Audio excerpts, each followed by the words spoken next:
दोस्तों, मैं अंजुम खान आपका हार्दिक स्वागत करता हूँ पढ़ियार अकेडमी के यूट्यूब चैनल पर। तो दोस्तों, आज पढ़ेंगे हम रियल नंबर। और रियल नंबर जो है वो क्लास 10th का फर्स्ट चैप्टर है, ठीक है। तो रियल नंबर जो है क्लास 10th का फर्स्ट चैप्टर है। इसको अच्छे समझने से पहले, रियल नंबर को समझने से पहले कुछ कंसेप्ट होते हैं, छोटे छोटे कंसेप्ट होते हैं, जिसको समझ लेंगे तो रियल नंबर चैप्टर जो है उसको समझने में आसानी होगी। सबसे पहले बात करें तो वो होता है नेचुरल नंबर। नेचुरल नंबर जो होता है उसको हम n से डिनोट करते हैं जैसे, ठीक है।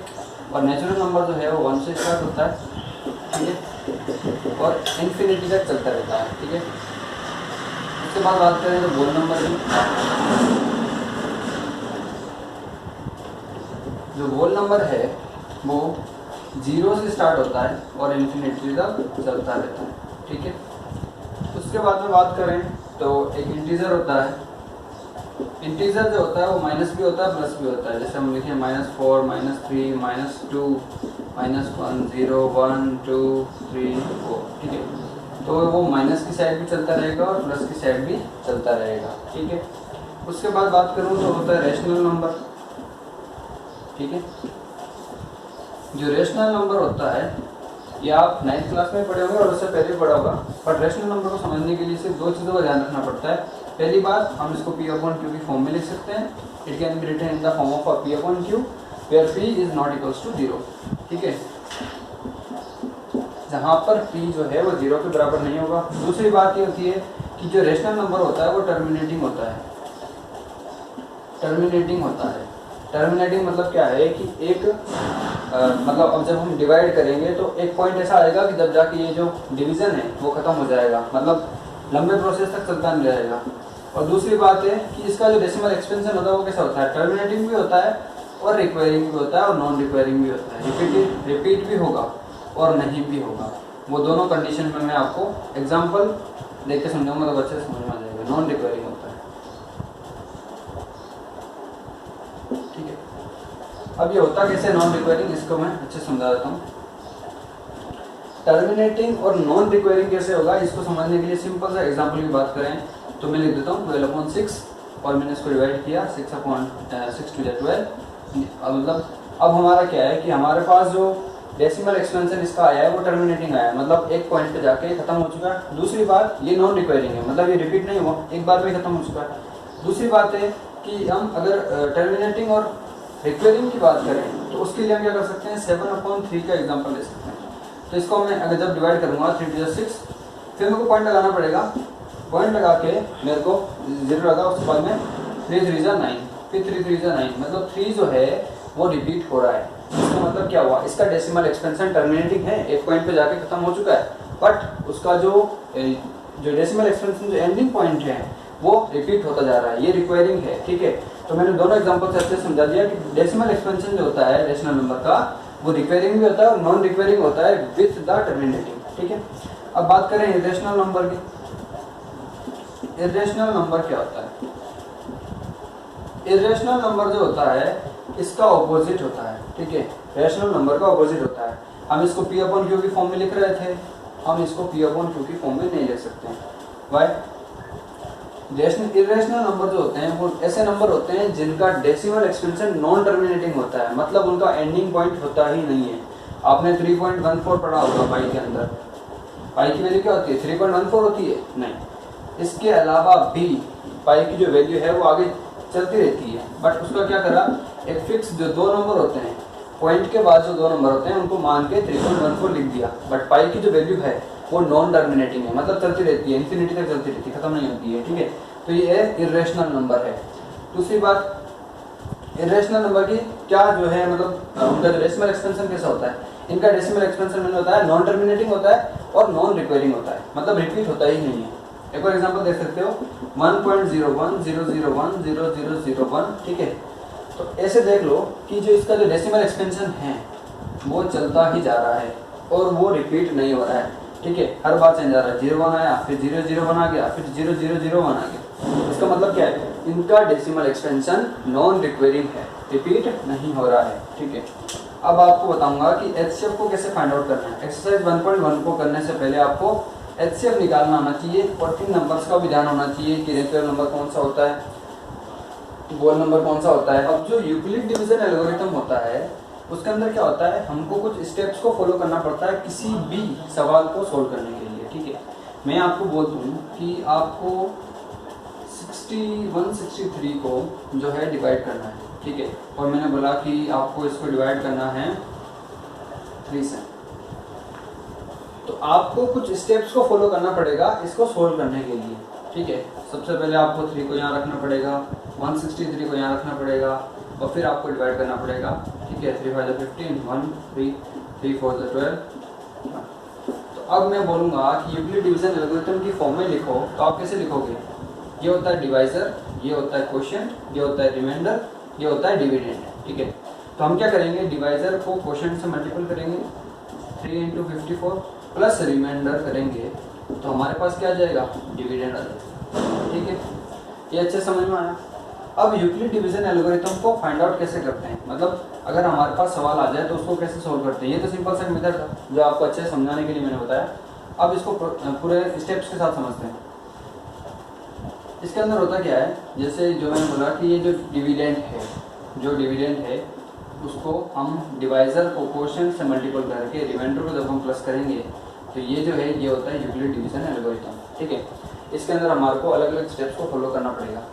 जैसे मैं बोल दूँ, और यूक्लिड डिवीजन एल्गोरिथम को हम क्यों यूज़ करते हैं, इसको हम एचसीएफ फाइंड आउट करने के लिए यूज़ करते हैं, एचसीएफ फाइंड आउट करने के लिए ही यूज़ करते हैं, ठीक है।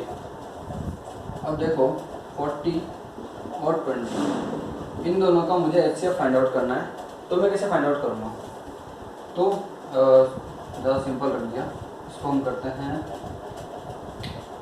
5 से कर दें, ठीक है। तो जब मैं 40 को मतलब 5 × 8 + 0 = 40, अगर जब रिमाइंडर 0 आ जाए और स्टार्टिंग का नंबर क्या है, ये 5, तो इन दोनों का जो एचसीएफ होगा वो क्या होगा, 5 होगा। उसकी यूक्लिड डिवीजन एल्गोरिथम की एक शर्त होती है कि अगर जब रिमाइंडर 0 आ जाए तो उसका जो फर्स्ट नंबर पे इक्वल के बाद जो पहले नंबर पे जो नंबर है ना, ये ही एचसीएफ होता है, ठीक है।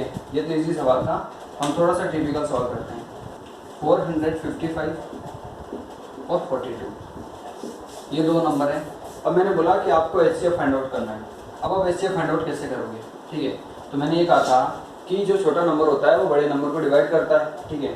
तो 455 को मुझे लिखेंगे = ये जो है ये डिवाइजर है, तो हम इसको डिवाइड करते हैं। 42 को 455 से डिवाइड करते हैं, तो 42 1 × 42, 5 + 2 = 3, 35, ठीक है।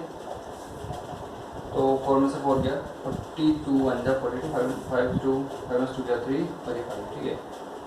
तो देखो 42 को मैंने 1 बार मैंने जो है रिपीट किया, मतलब 1 बार बोला था, तब 42 आया, और उसको जब मैंने माइनस किया तो ये क्या आया 3, और इसको 5 को उतारा तो यहाँ पर क्या आ गया 35 आ गया। तो 42 को मैंने 1 जो है हमारा क्वोशिएंट था, 42 जो है डिवाइजर था, और जो रिमाइंडर आया वो क्या है हमारा 35, ठीक है। इसके बाद में अब 42 को इधर लिखते हैं और 35 को इधर लिखते हैं। अब देखो 35 को जब मैं 42 से डिवाइड करूँगा तो सिंपल सा आके 35 2 × 70 होता है, तो 35 1 ही डिवाइड होगा, तो 35 1 × 35, तो 12 में से 5 गया कितना बचा 7, और 4 में से 3 गया, 12 में से 5 गया तो 1 इधर चल गया, तो यहाँ पे बचा 3 में से 3 गया 0।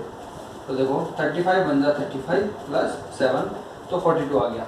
अब मैं इस 35 को वापस इधर लिख दूंगा और 7 इधर जाएगा। अब देखो 7 और ये 35, जब मैंने 7 को 35 से डिवाइड किया तो 35 जो है 7 की टेबल में 5 बार आता है, ठीक है। तो 7 5 × 35 माइनस का 0 आ गया, तो 7 5 × 35, और देखो यहाँ पे रिमाइंडर 0 आ चुका है। जब मैंने इसको 5 से मल्टीपल किया तो रिमाइंडर क्या आया 0 आया। तो मैंने क्या कहा था कि जब रिमाइंडर 0 आ जाए तो इक्वल के बाद वाला जो नंबर होता है वो क्या होता है एचसीएफ होता है। मतलब क्या हुआ कि 455 और 42 का जो एचसीएफ है, क्या एचसीएफ वो क्या है 7। इस तरीके से आपको फाइंड आउट करना पड़ेगा। और मैंने ये भी बता दिया था कि आपको इसके अंदर लैंग्वेज भी लिखनी पड़ेगी, ठीक है। सीधा ये करोगे तो एक या आधा नंबर कटेगा उस लैंग्वेज का, क्योंकि आपको लैंग्वेज लिखनी पड़ेगी वहाँ पर क्या लैंग्वेज लिख सकते हो, मैंने सीधा सा बता दिया 455 is the unit and 455 is greater than the 42, then we have to divide the 42 by the 455, then the remainder is 35। इस तरीके से आप जब लैंग्वेज बना के लिखोगे तो आपको नंबर अच्छे मिलेंगे। क्वेश्चन नंबर 1 एक्सरसाइज 1.1 जो रियल नंबर लास्ट टाइम का हमारा चैप्टर उसी की है, ठीक है। तो 135 और 225 के अंदर हमारे को यूक्लिड डिवीजन एल्गोरिथम को यूज करते हुए हमारे को एक्सेल फाइंड आउट करना है। तो अब देखो अच्छे समझो, मैंने कहा था लैंग्वेज बनानी है, ठीक है। मैंने लैंग्वेज बनाना जो है इंट्रोडक्शन पार्ट में ही सिखा दिया था, मतलब स्टार्टिंग में ही सिखा दिया था कि लैंग्वेज कैसे बना सकते हैं। अब आपको सीधा सोल्व करके बताता हूँ कि 135 और 225 को कैसे सोल्व कर सकते हैं। यहाँ पर देखो 135 जो है वो छोटा है और 225 बड़ा है, तो 135 ही 225 को डिवाइड करेगा। तो 135 और 225 को हम डिवाइड करते हैं, तो 135 बन जाए 135 टू जा 270 होगा। तो वो 270 जो है वो 225 से बड़ा है, तो बड़ा डिवाइड नहीं होगा, ठीक है, छोटा ही होगा। तो 135 बन जा 135, 5 में से 5 गया 0, 12 में से 3 गया तो कितना बचा 9 बचा, और एक इधर चला गया, एक में से एक गया 0। तो 225 is equals to 135 into 1 plus 90। अब आगे देखो 225, उसके बाद में अब क्या है 135, तो 135 इज इक्वल्स टू 90 यहाँ पे आ जाएगा। अब 90 को डिवाइड करते हैं 135 से, तो 92 से क्या होता है 180 होता है, तो 180 तो बड़ा है तो इसको 1 पर डिवाइड करेंगे, तो 90 बन जा 90, 10 में से 5 में से 0 गया 5, 13 में से 9 जाएगा, 13 में से 9 जाएगा तो क्या जाएगा 9, 10, 11, 12, 13, तो 4 बचेंगे, तो 45 आ गया। तो 90 बन जा 90 प्लस 45 करूँगा क्या आ जाएगा 135 आ जाएगा। फिर 90 को मैं इधर लिखूँगा और यहाँ पे 45 लिखूँगा। मैं 45 को 90 से डिवाइड करूँगा तो क्या आएगा 45 टू जा 90, रिमाइंडर क्या आ गया 0 आ गया, तो 45 इंटू 2 प्लस 0। तो मैंने क्या कहा था जब रिमाइंडर 0 आ जाए तो इक्वल के बाद में नंबर कौन है 45, ये इसका एचसीएफ हो जाएगा, एचसीएफ इज 45, किसका 135 का और 225 का। उम्मीद करता हूँ ये आपको समझ में आया होगा। अब इसका सेकंड पार्ट तो दोस्तों हम देखते हैं हम सेकंड पार्ट, ठीक है। 196 को हम 38820 से डिवाइड करेंगे, ठीक है। तो 196 को जब हम 2 से मल्टीपल करेंगे तो 196 2 से क्या होता है 100 टू जा 200, 90 टू जा 180, तो 200 में 180 जोड़ा कितना हो गया 380, 380 में फिर 6 का डबल करा 12, तो 392 हो गए।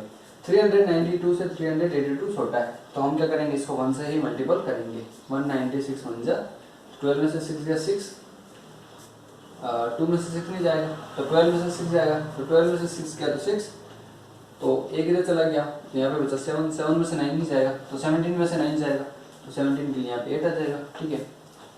तो यहाँ पर एक इधर जाएगा तो यहाँ पे बचेगा 2, 2 में से बन गया 1, तो यहाँ पर कितना आ गया 186 आ गया, ठीक है, 186 आ गया।